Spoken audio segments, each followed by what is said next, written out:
obligations, et le shirk est le plus grand des interdits. Et on peut en tirer comme leçon concernant ce verset un ensemble de principes ou de règles. La première, c'est que le shirk est le plus grand des interdits et le tawhid est le plus grand des obligations. Deuxièmement, la deuxième recommandation, ou bien la deuxième leçon, c'est la bienveillance face aux parents. La troisième leçon, c'est le fait de ne pas tuer une âme qu'Allah a rendue sacrée. Quatrièmement, c'est de ne s'approcher des biens de l'orphelin que de la plus belle manière, jusqu'à ce qu'il ait atteint sa majorité, c'est-à-dire en agissant en adulte raisonnable dans la gestion de ses biens.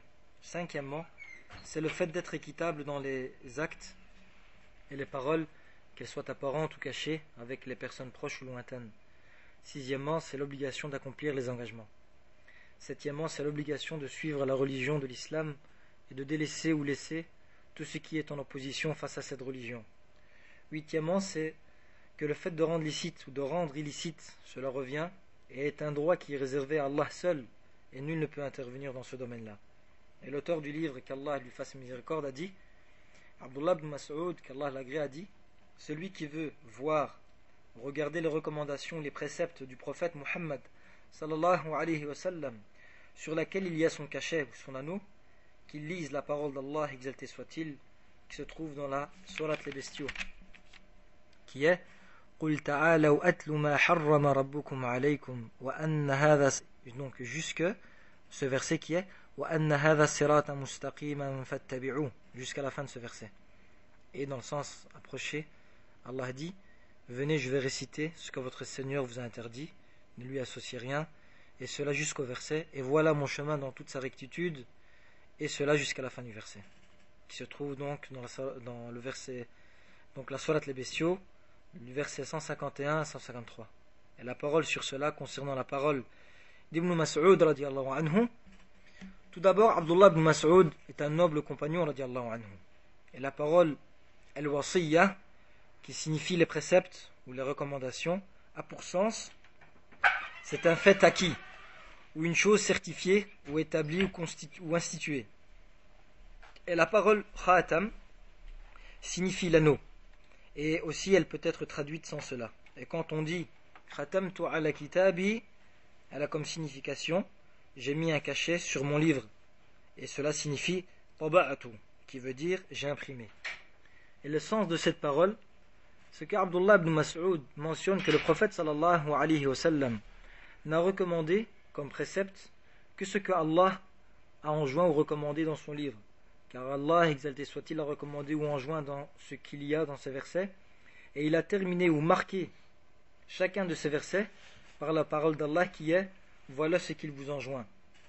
Mais Abdullah ibn Mas'ud n'a dit cela, c'est-à-dire cette parole, que lorsque quand Abdullah ibn Abbas radiallahu anhu a dit « Le malheur ou la calamité parmi toutes les calamités, c'est ce qu'il y a entre nous, ou ce qui nous sépare, et entre ce que le prophète sallallahu alayhi wa sallam devait nous écrire concernant ses recommandations. » Et c'est pour cela que Abdullah ibn Mas'ud les a rappelés en leur disant ce qu'il y a dans le Coran est amplement suffisant. Car le prophète sallallahu alayhi wa sallam, s'il aurait recommandé, il n'aurait recommandé que ce qu'il y a dans le Coran. Et le lien qu'il y a entre ce athar et ce chapitre, c'est l'explication de ce qui a été mentionné dans ces versets par rapport aux recommandations d'Allah et de son prophète sallallahu alayhi wa sallam, qui est de s'accrocher au tawhid et de s'éloigner du shirk.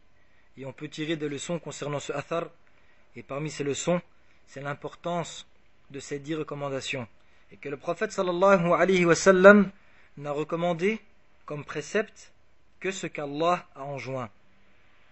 Et comme leçon à tirer par rapport à ça, c'est la bonne compréhension qu'avait Abdullah ibn Mas'ud radiallahu anhu, et aussi la subtilité et la rigueur qu'il avait dans la compréhension du Coran. Et l'auteur du livre a dit la parole suivante d'après Mu'ad ibn Jabal, qu'Allah l'agrée, a dit: j'étais assis derrière le prophète sallallahu alayhi wa sallam sur un âne, et il m'a dit, donc le prophète alayhi salatu wassalam, ô Mu'ad, sais-tu ou connais-tu les droits d'Allah envers les adorateurs, et quels sont les droits des adorateurs envers Allah? Il a dit: Allah et son prophète sont plus savants. Il a dit il a dit, le prophète alayhi salatu wassalam, le droit d'Allah envers les adorateurs, c'est de lui vouer un culte exclusif et de ne rien lui associer. Et le droit des adorateurs envers leur créateur, c'est de ne pas punir celui qui n'associe rien à Allah, exalté soit-il. J'ai dit, ô prophète d'Allah, ne puis-je pas annoncer la bonne nouvelle? Et le prophète Ali salatu wassalam de répondre, ne leur annonce pas la nouvelle de peur qu'ils ne se contentent que de ça. Et ce hadith est rapporté dans les deux authentiques, c'est-à-dire le Bukhari et Muslim. Et la parole sur ce hadith, c'est Mu'ad ibn Jabal ibn Awar ibn Aus ibn Ka'b ibn Awar al-Khazraji al-Ansari. Et c'est un noble compagnon radiallahu anhu, réputé et renommé parmi les compagnons radiallahu anhu majma'in. Et il avait une énorme, Abdullah ibn Jabal, Mu'ad ibn Jabal radiallahu anhu, avait une énorme connaissance dans la science, et aussi concernant les principes et les fondements, et notamment une énorme connaissance dans le Coran. Et il a assisté à la bataille de Badr, et ce qui a suivi la bataille. Et il a aussi remplacé le prophète, alayhi salatu wassalam, aux gens de la Mecque, c'est-à-dire le jour de l'Fath, c'est-à-dire le jour de la victoire éclatante, pour leur apprendre leur religion. Et par la suite, le prophète, alayhi salatu wassalam, l'a envoyé au Yémen, en tant que pédagogue et annonciateur de la bonne nouvelle. Et il est mort au Cham, à la 18e année de l'Hégire, et il avait 38 ans. Et la parole radif, c'est le fait donc de porter la personne à l'arrière de la monture. Et la parole, le droit d'Allah envers les créatures, signifie ce que le Créateur mérite par rapport à ses droits. Et aussi, ce qui est inévitable et irrévocable aux adorateurs par rapport au droit d'Allah.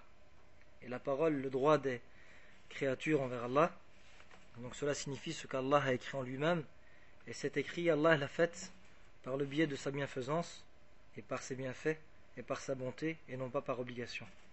Et la parole annoncer la nouvelle aux gens, signifie donc les informer les gens de cela, afin qu'ils se réjouissent. Et la parole compter sur, yani yattakilu, signifie s'appuyer sur cela, en délaissant la compétition ou la course dans les bonnes œuvres. Et le sens général de ce hadith, c'est que le prophète alayhi salatu wassalam a voulu montrer l'obligation du tawhid envers les créatures ainsi que ses bienfaits. Et le prophète alayhi salatu wassalam a prononcé cela en utilisant la forme interrogative pour que ce soit bien imprégné en soi-même, parce que ceci est une méthode parmi les méthodes d'apprentissage. C'est-à-dire, si jamais tu voudrais enseigner, il faudrait que dans ta méthode d'apprentissage, tu utilises quelques formes interrogatives. Et au moment où tu as attiré l'attention à celui à qui tu as enseigné, tu pourras par la suite lui donner la réponse. Et au moment où le prophète alayhi salatu wassalam a montré le bienfait de l'unicité à Mu'ad ibn Jabal radiallahu anhu, Mu'ad radiallahu anhu lui a demandé la permission pour aller annoncer la bonne nouvelle aux gens. Mais le prophète alayhi salatu wassalam l'a empêché de peur que les gens s'appuient sur cela, et par la suite, ils vont diminuer dans le fait d'accomplir les bonnes œuvres.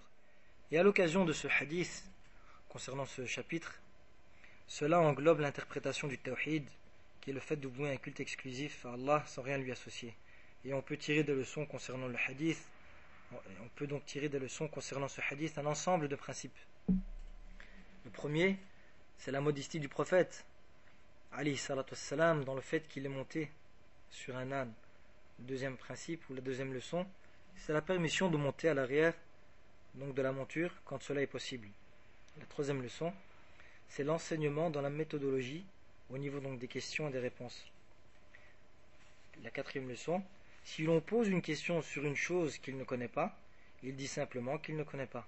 Comme dit Allah dans la sourate Al-Isra, وَلَا تَقْفُ مَا لَيْسَ لَكَ بِهِ عِلْمٍ إِنَّ السَّمْعَ وَالْبَصَرَ وَالْفُؤَادَ كُلُّ أُولَٰئِكَ كَانَ عَنْهُ مَسْئُولًا. Allah dit, dans le sens approché, et ne poursuis pas ce dont tu n'as aucune connaissance. L'ouïe, la vue et le cœur, sur tout cela en vérité, on sera interrogé. Et comme dit Allah dans une autre sourate, qui est la sourate Al-A'raf, Allah subhanahu wa ta'ala dit, أَتَقُولُونَ عَلَى اللَّهِ مَا لَا تَعْلَمُونَ. Direz-vous contre Allah ce que vous ne savez pas? Et il n'est pas permis à une personne de répondre à une chose à laquelle il n'a aucune connaissance. Mais au contraire, il dit Allah est plus savant. Et si jamais il répond à la question, ce sera donc d'un côté ou d'une position quelqu'un qui a fait une chose qui n'est pas permise ou illicite, et d'un autre côté, il a fait cela par ignorance sur l'ignorance, c'est-à-dire al-jahl murakkab, qui veut dire donc une personne qui est ignorante et qui ne sait pas qui est ignorant. Et comme a dit Cheikh Al-Ghudayyan hafidhahullah, Al-Jahl Murakkab, c'est celui donc qu'il ne sait pas qu'il ne sait pas. Naam. La sixième leçon, c'est celui qui commence par l'association, le shirk. Il ne peut venir avec l'adoration du tawhid. La septième leçon, les bienfaits du tawhid et les bienfaits de ceux qui s'y cramponnent. Huitièmement, la définition de la parole du tawhid, qui est le fait de vouer un culte exclusif à Allah sans rien ne lui associer. Neuvièmement, il est recommandé d'annoncer aux musulmans et aux gens ce qui va leur faire réjouir. Et dixièmement, donc l'autorisation de cacher une science par intérêt. Et la dernière leçon, c'est le respect que doit avoir l'élève envers son enseignant. Ceci, alhamdulillah, c'était le résumé de ce que Cheikh Hafidhahullah avait fait la fois passée. Et on demande à Allah subhanahu wa ta'ala qui nous affermisse notre foi et qu'il nous mette, alhamdulillah, sur le chemin de la rectitude. Subhanakallahumma hamdik, ashhadu an la ilaha illa ant, nastaghfiruka wa natubu ilayk. بارك الله فيكم وجزاكم الله خيرا والسلام عليكم ورحمة الله وبركاته